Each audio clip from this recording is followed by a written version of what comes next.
안녕하십니까. 광운대학교 전자공학과 석사과정 학생 김상원입니다. 이번 발표에서는 제가 설계한 8.9에서 10GHz 서브샘플링 PLL 구조를 소개해 드리겠습니다. 본 회로는 65나노미터 시모스 공정을 기반으로 구현되었고 펄서 프리 컨티뉴어스 차지 펌프와 파인 튜너블 데드존 제너레이터를 적용해 레퍼런스 스퍼를 마이너스 97.86dBc까지 낮춘 구조입니다. 서브샘플링 구조의 장점을 유지하면서도 스퍼 성능을 크게 개선한 것이 핵심 기여입니다. 이 그림은 서브샘플링 PLL의 기본 구조를 보여줍니다. 서브샘플링 PLL은 레퍼런스 클락으로 VCO 출력을 직접 샘플링하기 때문에 디바이더 노이즈가 제거됩니다. 페이즈 디텍터 게인이 매우 크고 n제곱으로 스케일링 되는 노이즈가 사라지기 때문에 고주파 대역에서 페이즈 노이즈 억제가 매우 효과적입니다. 하지만 기존 구조는 펄서 기반 차지 펌프가 주기적으로 하이 임피던스 구간을 만들어냅니다. 이 구간에서 발생하는 루프 필터의 누설 전류가 서브 샘플링 차지 펌프의 액티브 모드에서 순간적으로 보상되면서 V 컨트롤 노드의 리플이 증가하게 됩니다. 이 볼티지 리플이 그대로 VCO 아웃풋에서 레퍼런스 스퍼로 나타나는 문제가 있었고 이 때문에 스퍼 성능에 한계가 존재했습니다. 저는 이 리플에 집중하였습니다. 이 슬라이드는 구현된 서브샘플링 PLL의 전체 구조입니다. 본 PLL은 FLL과 PLL 경로가 동시에 존재하는 하이브리드 루프 구조입니다. 초기 주파수 락은 카운터 기반 FLL이 담당하고 데드존 안으로 들어오면 FLL을 비활성화한 뒤 PLL 경로가 페이즈 락을 유지합니다. PLL 경로에서는 div4로 주파수를 줄이고 스퀘어 투 트라이앵글 컨버터로 위상 정보를 선형적으로 변환합니다. 이 신호는 부트스트랩 샘플러로 샘플링되며 이후 컨티뉴어스 차지 펌프에서 위상 오차가 전류로 변환됩니다. 펄서 프리 CCP는 하이 임피던스 구간이 없고 스위칭 동작이 없어 기존 펄서 기반 구조의 스퍼 원인을 근본적으로 제거합니다. 본 연구는 이 하이브리드 구조와 CCP, 부트스트랩 샘플러, 파인 튜너블 데드존 FLL을 결합해 낮은 지터와 매우 낮은 레퍼런스 스퍼를 동시에 달성하는 것을 목표로 하였습니다. 서브샘플링 PLL에서 샘플러의 선형성은 페이즈 디텍터 특성과 스퍼 성능에 직접 연결됩니다. VCO 출력은 먼저 div4를 거쳐 주파수를 낮추고 STC에서 삼각파 형태로 변환됩니다. 이 신호를 부트스트랩 샘플러로 샘플링해서 V샘프 신호를 만들고 이후 유니티 게인 OP앰프로 버퍼링해서 CCP에 전달합니다. 부트스트랩 구조를 사용한 이유는 스위치의 어론 저항을 낮추면서도 부하를 과도하게 늘리지 않기 위해서입니다. 또한 더미 트랙 앤 홀드와 논 오버래핑 클락을 사용해 입력 임피던스 변동과 킥백 노이즈를 줄여 VCO 파형 왜곡과 레퍼런스 스퍼를 함께 억제했습니다.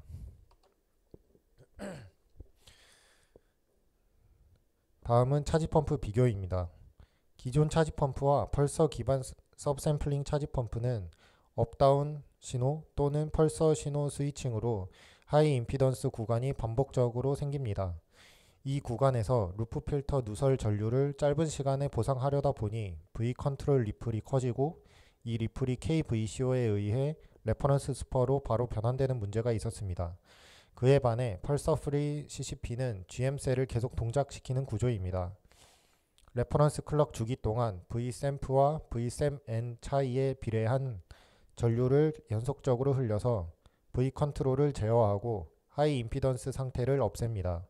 GM 미스매치는 입력 쪽 스태틱 페이즈 오프셋으로만 남기 때문에 스퍼 성능에 거의 영향을 주지 않습니다. CCP 출력 노드에서 충분히 높은 아웃풋 레지스턴스를 확보해야 V 컨트롤이 안정됩니다. 이를 위해 OP1, OP2로 이루어진 서버 루프를 커런트 미러 모스펫에 걸어서 드레인 전압을 고정하고 아웃풋 레지스턴스를 크게 높였습니다. 한편 CCP의 GM 값은 루프 밴드위스와 스테빌리티에 직접 영향을 줍니다. GM 값이 너무 크면 안정성을 위해 루프 필터의 커패시터 크기가 과도하게 커져야 하고, 너무 작으면 VCO 노이즈 서프레이션 효과가 약해집니다. 그래서 여러 개의 동일한 모스펫 브랜치를 병렬로 두고 개인 코드로 브랜치 개수를 조절해서 GM을 세밀하게 설정했습니다. 시뮬레이션 기준으로 GM을 약 30분의 1배 범위까지 조절할 수 있고, 이 범위 안에서 안정성과 노이즈 성능을 동시에 만족하도록 루프를 튜닝했습니다. 다음은 FLL 구조입니다. 초기 프리퀀시 락은 카운터 기반 FLL이 담당합니다. VCO4 클럭을 레퍼런스 클럭 라이징 엣지마다 세워서 N 카운트 값을 만들고, 이 값의 부호와 크기로 업다운 제어 신호와 데드존 신호를 생성합니다. 이렇게 생성된 데드존 밖에서는 FLL이 빠르게 주파수를 끌어가고, 데드존 안에 들어오면 FLL이 자동으로 멈추고 PLL이 페이즈 트래킹을 이어갑니다. 샘플링 과정의 타이밍 에러를 막기 위해 아래 보이시는 카운터를 설계했습니다. 레퍼런스 샘플링 클럭과 VCO 카운터를 동일한 구조로 설계해 프로파게이션 딜레이, 누적 오류를 제거했습니다. 이 방식으로 프리퀀시 어퀴지션이 빠르고 안정적으로 수행할 수 있습니다. 서브샘플링 PLL에서 프랙셔널 락을 하려면 레퍼런스 클락 타이밍을 정밀하게 조정해야 되기 때문에 디지털 투 타임 컨버터와 델타 시그마 모듈레이터를 사용합니다. FLL이 먼저 타겟 프랙셔널 프리퀀시 근처까지 주파수를 이동시키면 PLL이 페이즈 락을 유지한 상태에서 DTC가 딜레이를 조절합니다. DTC는 입력 코드에 따라 레퍼런스 클락을 CKVCO4 기준으로 미세하게 지연시키고, DSM은 프랙셔널 워드인 N.F를 시간적으로 분산해 분해능을 높입니다. 디바이더가 없는 서브샘플링 PLL 구조에서도 프랙셔널 컨트롤을 안정적으로 구현할 수 있는 이유가 이 조합 덕분입니다. 프랙셔널 락 과정에서는 DTC 딜레이의 정확도가 중요합니다. DTC의 실제 딜레이 레졸루션은 공정, 온도 요인 때문에 이상적인 것과 차이가 나고, 이 오차 때문에 타우 에러가 누적되며 톱니파 모양의 페이즈 에러가 발생합니다. 이것은 곧 PLL 아웃풋에서 프랙셔널 스퍼로 변환됩니다. 이를 보정하기 위해 개인 컨트롤 팩터인 알파를 적용합니다. 알파가 적절히 설정되면 실제 DTC 딜레이 스텝이 이상적인 것과 정렬되고 타우 에러가 거의 사라집니다. 그 결과 프랙셔널 스퍼가 크게 감소하고 안정적인 프랙셔널 락 동작을 얻을 수 있습니다. 다음은 측정 결과입니다. 위쪽 그림은 인티저 n별 스퍼와 지터를 보여주고, VCO 프리러닝과 페이즈 락 이후 PN 그래프를 비교하여 보여줍니다. 인티저 프리퀀시인 8.96GHz에서 레퍼런스 스퍼는 약 -97.86dBc 수준으로 측정되었습니다. 프랙셔널 모드에서도 DTC를 사용하여 안정적인 락을 할 수 있는 것이 확인되었습니다. 페이즈 노이즈는 서브샘플링 PLL 구조의 높은 디텍터 게인 덕분에 넓은 루프 밴드위스가 형성되어 VCO 노이즈가 효과적으로 억제됩니다. 10kHz부터 40MHz까지 적분한 RMS 지터는 약 488 femtosecond로 측정되었습니다. 위 두 그림은 동일한 웨이퍼에서 제작한 4개 보드를 사용해 PBT 베리에이션을 측정한 결과입니다. 레퍼런스 스퍼와 RMS 지터는 보드마다 큰 차이 없이 비교적 일정하게 유지되었습니다. 일부 보드에서 특정 주파수 락이 실패한 이유는 VCO 튜닝 레인지가 공정 차이로 이동했기 때문이며 전체 특성에는 큰 영향이 없습니다. 아래에는 프랙셔널 모드에서 알파를 사용하여 DTC 레인지를 튜닝한 결과입니다. 프랙셔널 모드에서는 DTC 게인 캘리브레이션이 스퍼 성능 중요합니다. 개인 컨트롤 팩터인 알파 값을 조정하면 DTC 딜레이 레인지 미스매치를 보정할 수 있고, 그 결과 프랙셔널 스퍼가 약 최대 20dB까지 감소를 합니다. 온도 변화에 따라 최적 알파가 달라지지만 캘리브레이션 이후에는 새 온도 조건 모두 스퍼 성능이 안정적으로 유지되었습니다.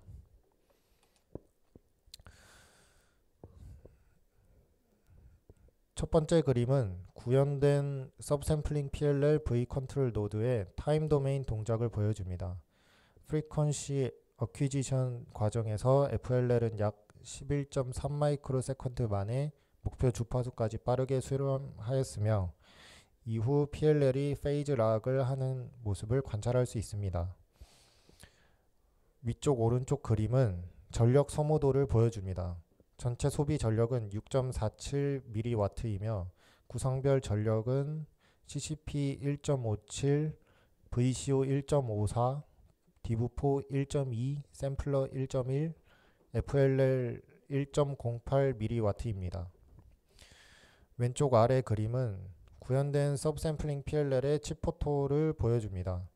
65나노미터 시모스 공정에서 액티브 에어리어는 1.15mm 제곱이며 구성 요소들이 컴팩트하게 배열되어 있습니다. 여기 보이는 표는 이번에 구현한 서브샘플링 PLL의 성능을 요약한 퍼포먼스 테이블입니다. 인티저 모드에서 출력 주파수는 8.9에서 10GHz까지 설정할 수 있고 레퍼런스 스퍼는 최저 마이너스 97.86dBc까지 내려갔습니다. 또한 RMS 지터는 488 femtosecond 수준으로 측정되어 sub-picoseconds 지터 성능을 유지하고 있습니다. 소모 전력은 6.47mW로 멀티 기가헤르츠 대역 서브샘플링 PLL 중에서는 비교적 낮은 소비 전력에 해당합니다. 타 논문들과 비교했을 때 레퍼런스 스퍼 성능이 가장 두드러집니다. 특히 같은 서브샘플링 PLL 구조를 사용한 기존 연구들은 펄서 동작에서 발생하는 하이 임피던스 리플 때문에 스퍼가 최대 마이너스 70dBc 근처에 머무르는 경우가 많았지만 이번 구조에서는 컨티뉴어스 차지 펌프를 사용해 스퍼 발생 원인을 근본적으로 제거함으로써 마이너스 97.86dBc까지 확 낮아진 것이 가장 큰 차별점입니다. 또한 부트스트랩 샘플러와 파인 튜너블 데드존 FLL을 조합해 지터 특성과 락 성능도 안정적으로 유지되었다는 점을 강조하고 싶습니다. 마지막으로 결론을 말씀드리면 이번 연구에서는 펄서 프리 컨티뉴어스 차지 펌프, 하이 리니어리티 부트스트랩 샘플러 프론트엔드, 그리고 파인 튜너블 데드존 제너레이터를 결합해 펄서 베이스드 서브 샘플링 PLL의 구조적 약점이었던 레퍼런스 스퍼 문제를 효과적으로 해결했습니다. 출력 스펙트럼, 페이즈 노이즈, 지터, PBT 베리에이션, 프랙셔널 스퍼까지 전반적인 균형 잡힌 성능을 확인했고 특히 스퍼 성능은 기존 논문들 대비 확실한 개선폭이 있어 멀티 기가헤르츠 대역에서 스퍼 요구사항이 중요한 시스템에 경쟁력 있게 적용될 것으로 기대됩니다. 이상 발표를 마치겠습니다. 감사합니다.